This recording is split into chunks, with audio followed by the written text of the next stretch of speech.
Bismillahirrahmanirrahim. Assalamualaikum warahmatullahi wabarakatuh. Alhamdulillah, kami dari kelompok 3 ingin mempresentasikan hasil diskusi kami yang berjudul Teori Domino dan Human Error yang berkaitan dengan K3, yang beranggotakan yang pertama adalah Aryo Putra Rahmanda, yang kedua Febrina, yang ketiga Syarifah Aina. Baiklah, untuk mempersingkat waktu, izinkan kami untuk memulai presentasi pada hari ini yang akan dibacakan oleh Syarifah Aina. Waktu dan tempat dipersilakan. Yang pertama, teori domino. Teori domino dikembangkan oleh Heinrich, merupakan salah satu teori dasar di dalam ilmu keselamatan dan keselamatan kerja. Siapa itu Heinrich? Herbert William Heinrich adalah salah satu pioner dalam dunia keselamatan kerja. Beliau lahir di tahun 1881 dan pernah menjadi asisten superintendent of the Engineering and Inspection Division di sebuah perusahaan asuransi, dan juga pernah menjadi dosen mata kuliah keselamatan kerja di Universitas New York. Salah satu karya Heinrich yang terkenal adalah bukunya yang berjudul Accident Prevention: A Scientific Approach, yang telah diterbitkan dalam 3 edisi. Dalam buku tersebut terdapat banyak konsep keselamatan kerja yang masih dipakai hingga sekarang. Misalnya adalah konsep yang dikenal dengan teori domino.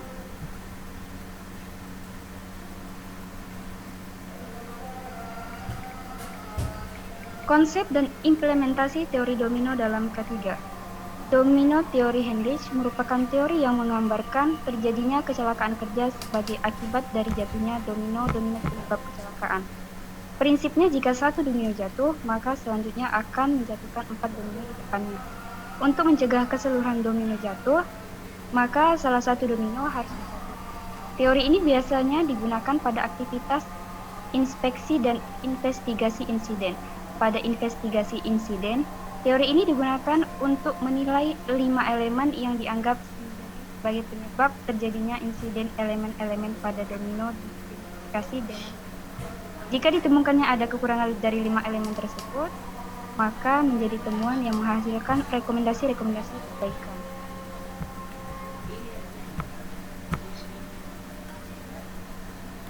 Oke, baik, selanjutnya akan dibacakan oleh Febrina. Waktu dan tempat dipersilakan. 5 elemen penyebab kecelakaan. Dalam teori domino ini, terdapat 5 elemen yang dapat menyebabkan kecelakaan secara berurutan. Yang pertama ada social environmental ancestry, atau warisan lingkungan sosial. Yang kedua ada fault of person, atau kesalahan manusia. Yang ketiga ada unsafe act or unsafe condition, atau tindakan tidak aman atau kondisi tidak aman, asiden kecelakaan, injuri luka.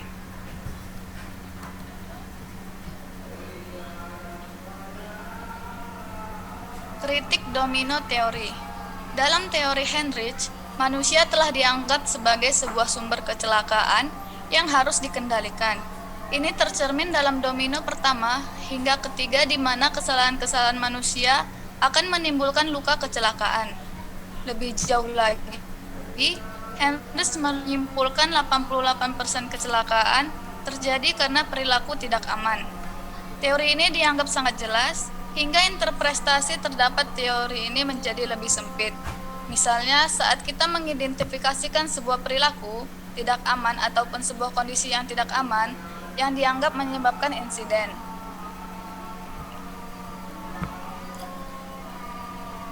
Baik, selanjutnya oleh saya sendiri. Human error. Menurut Dillon, human error didefinisikan sebagai kegagalan untuk menyelesaikan sebuah tugas atau melakukan tindakan yang tidak diizinkan yang dapat menimbulkan cedera, kerusakan peralatan atau properti, dan menghambat proses pekerjaan. Sedangkan menurut George A. Peters, Human error adalah suatu penyimpangan dari suatu performansi standar yang telah ditentukan sebelumnya, yang mengakibatkan adanya penundaan waktu yang tidak diizinkan, kesulitan, masalah, insiden, dan kegagalan. Klasifikasi human error. Klasifikasi human error yang dapat digunakan untuk mengidentifikasi penyebab kesalahan. Berikut klasifikasi dari human error secara umum. Yang pertama ada induced human error system, yang kedua induced human error design, yang ketiga pure human error. Baik, selanjutnya akan dibacakan oleh Syarifah Ina. Debat dipersilakan.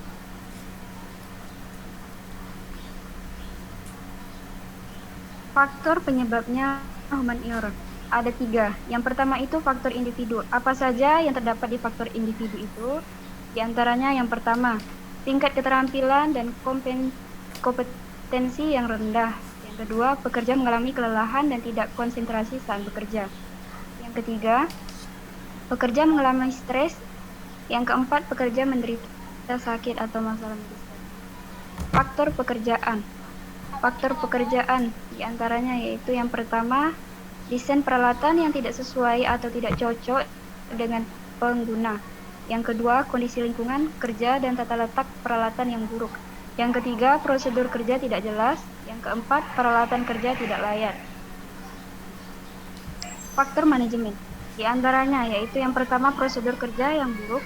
Yang kedua, standar operating procedure atau SOP yang buruk. Yang ketiga, pelatihan dan pengawasan yang kurang memadai. Yang keempat, manajemen hanya menerapkan komunikasi satu arah.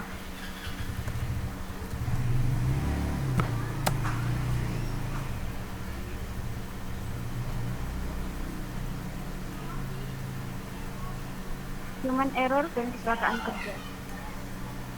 Untuk menganalisis hubungan antara human error dan kecelakaan kerja, prinsip dasar yang digunakan sebaiknya tidak terfokus hanya pada kesalahan individu saja. Tetapi hal ini dapat dilakukan dengan pendekatan sistemnya juga harus ditelaah. Pandangan baru mengenai human error menunjukkan bahwa human error bukanlah penyebab kegagalan. Ini adalah efek atau gejala masalah yang lebih kompleks. Human error otomatis terhubung ke peralatan kerja yang digunakan, tugas serta lingkungan kerja, dan human error bukanlah kesimpulan dari investigasi insiden. Hal tersebut merupakan titik awal untuk perbaikan sistem secara keseluruhan. Baik, selanjutnya akan dibacakan oleh Febrina. Waktu dan tempat dipersilakan.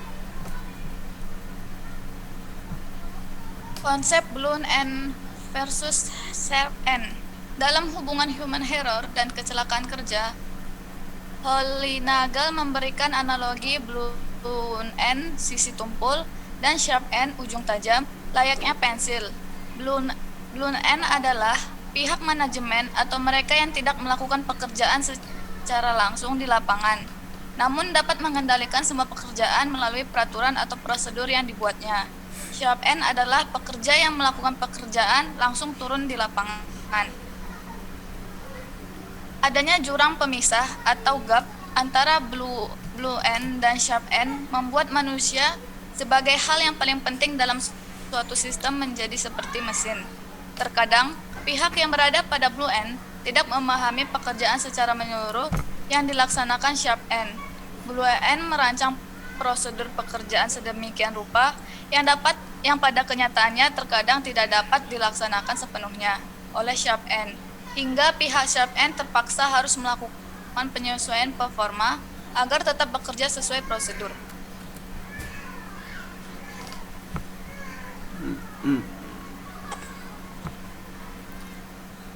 Baiklah, terima kasih. Begitulah presentasi dari kami. Lebih kurangnya mohon maaf. Terima kasih segala perhatian. Assalamualaikum warahmatullahi wabarakatuh.